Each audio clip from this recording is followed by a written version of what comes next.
Bwana Yesu asifiwe, wapenzi watazamaji. Kabla ya mambo yote, kwanza nawatakia baraka, nawatakia amani kutoka kwa Mungu. Yani kwa ufupi nasema Mungu awabariki. Basi tuko na chaneli yetu inaitwa Jesus My Comfort. Hapo ndipo utakuwa unafuatilia vipindi ambavyo ni neno la Mungu. Tunajifunza Biblia, tunajifunza mambo mengi kuhusu neno la Mungu. Hakuna kitu kizuri kama kumjua Mungu na kumtumikia Mungu. Hakuna kitu cha baraka kama kumpenda Mungu na kukaa katika mikono mwa Mungu. Wacha nikwambie kitu kimoja, unapokaa katika mikono mwa Mungu, wewe uko salama kabisa. Wacha tuanze na nyimbo, alafu tutaomba, alafu baada ya kuomba tutaweza kusikiliza neno kwa dakika chache. Wewe ni Mungu, amen, haleluya. Wewe ni Mungu, amen, haleluya. Unatawala, amen, haleluya. Unatawala, amen, haleluya. Uinuliwe Baba, amen, haleluya. Uinuliwe, amen, haleluya. Baba, katika jina la Yesu tunasema asante. Tunapoenda kusikiza neno lako, tunaomba Roho Mtakatifu ukaweze kuwa nasi, ukaweze kuguza hata yule ambaye anayeenda kusikiza neno lako. Tunaomba umbariki na tunaomba neno hili likaweze kutubadilisha katika jina la Yesu Kristo. Asante Baba, tunapoenda kusikia neno ukaweze kuwa nasi katika jina la Yesu Kristo. Tumeomba na hata kuamini. Amen. Basi neno letu tutalipata katika kitabu cha Zaburi, Psalms. Tuko na Biblia hapa, ni Psalms chapter Psalms 142. Tutasoma mstari wa kwanza peke yake, ama ni Zaburi Zaburi ya 142. Tutasoma mstari wa kwanza. Biblia inasema, kwa sauti yangu nitamlilia Bwana, kwa sauti yangu nitamwomba Bwana dua. Haleluya. Biblia inasema ya kwamba kwa sauti yangu nitamlilia Bwana, kwa sauti yangu nitamwomba Bwana dua. Kwa sauti yangu nitamlilia Bwana, kwa sauti yangu nitamwomba Bwana dua. Bwana Yesu asifiwe.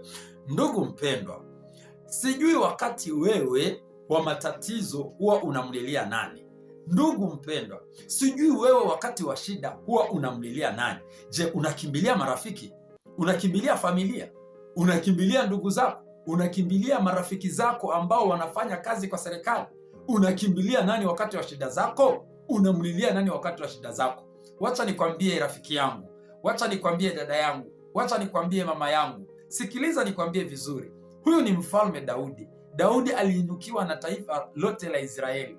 Daudi aliinukiwa na mandugu zake wote. Daudi alikataliwa. Wakati alipokataliwa, yani hawezi kwenda kwa marafiki, hawezi kwenda kwa maadui, hawezi kwenda kwa familia, yani mahali pote amekataliwa. Alikimbilia nani? Biblia inasema ya kwamba, anasema vizuri ya kwamba wakati wa shida yake, wakati wa matatizo yake, wakati wa jambo lolote linalomsumbua, Biblia inasema kwamba Daudi alimkimbilia Bwana. Anasema, Biblia inasema kwamba nitamlilia Bwana wakati wa dhiki zangu, kwa sauti yangu nitamlilia Bwana, kwa sauti yangu nitamwomba Bwana dua. Nitamlilia Bwana, nitamwomba Bwana dua kwa sauti yangu. Wewe ndugu mpendwa, wacha nikwambie, hayo mambo yote unapitia, hakuna mahali pengine unafaa kwenda, hakuna mtu mwingine unafaa kulilia. Ndiyo, sio vibaya kutafuta msaada hapa na pale, lakini kabla ya kufanya hivyo, enda kwanza katika chumba chako, jifunganiane, enda mahali pasiri, kwanza mwambie shida yako Mungu. Nakumbuka siku moja nilikuwa na shida ya kitu fulani, na nikatafakari na nikaona hakika hakuna msaada. Lakini nakumbuka nilipoenda kuomba, nikamlilia Mungu. Mungu akanipa wazo, akaniambia hivi, si utext mtu fulani, si uandikie mtu message mtu fulani. So yani baada ya kutoka kwa maombi, ndio nikasikia mwongozo wa ndani wa Roho Mtakatifu akiniambia, si ujaribu mtu fulani umwandikie message, na nilipomwandikia message hakika nilipata jibu.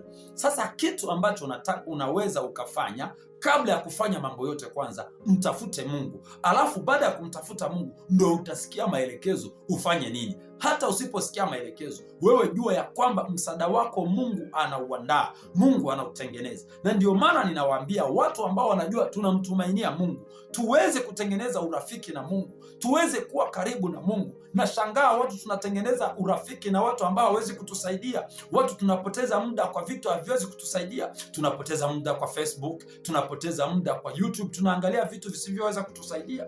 Afadhali upoteze muda wako ukiangalia kitu kinachoweza kukusaidia kwa YouTube, kama habari njema na kama kusikiliza neno la Mungu. Hapo unakuwa uko sawa kabisa. Basi wacha nimalize kwa Zaburi ya 121. Zaburi ya 121, Biblia inasema, nitayainua macho yangu nitazame milimani, msaada wangu utatoka wapi? Msaada wangu u katika Bwana aliyeziumba mbingu na nchi. Wacha nikwambie ndugu mpenzi, ndugu msikilizaji, hakika Mungu wetu ni majibu ya shida zetu. Hakika Mungu wetu ni msaada wa matatizo yetu. Biblia inasema, nitainua macho yangu niangalie mlimani, nitazame mlimani, shida yangu itatatuliwa na nani?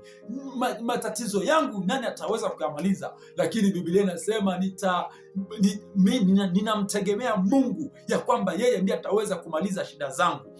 Hakika ndugu mpendwa, ndugu rafiki yangu, utakapoweka tumaini lako kwa Bwana, Bwana atakusaidia. Ninamaliza nikisema Yeremia sura ya 17 mstari wake wa 8, wa 7 na wa 8. Biblia inasema, amebarikiwa yule anayemtegemea Bwana, amemchukua Bwana kuwa tumaini la maisha yake. Ndugu mpendwa, ninakwambia shikamana na Bwana, endelea kusimama na Bwana, endelea kumtumaini Bwana. Nina hakika Bwana hata kuacha. Mungu anaweza kukataa kukujibu maombi, sio kwa sababu amekataa, lakini anatengeneza jibu yako. Inawezekana muda ukawa umemwomba Bwana sana na ukaona hajakujibu. Usikufe moyo, usikate tamaa. Ni wengi walioomba miaka mingi. Abraham alisubiria mtoto miaka 25.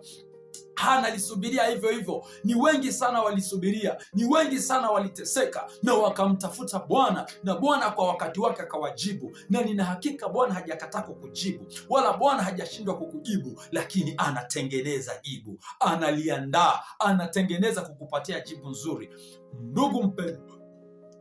Ndugu mpendwa, Mungu akubariki, Mungu akuinue wewe ambaye unasikia neno hili. Basi nitakuomba kitu kimoja kwa channel hii, ili uendelee kupata ujumbe, basi utaweza kusubscribe, na kama umebarikiwa na ujumbe huu, unaweza ukatumia link rafiki yako, na Mungu atakubariki.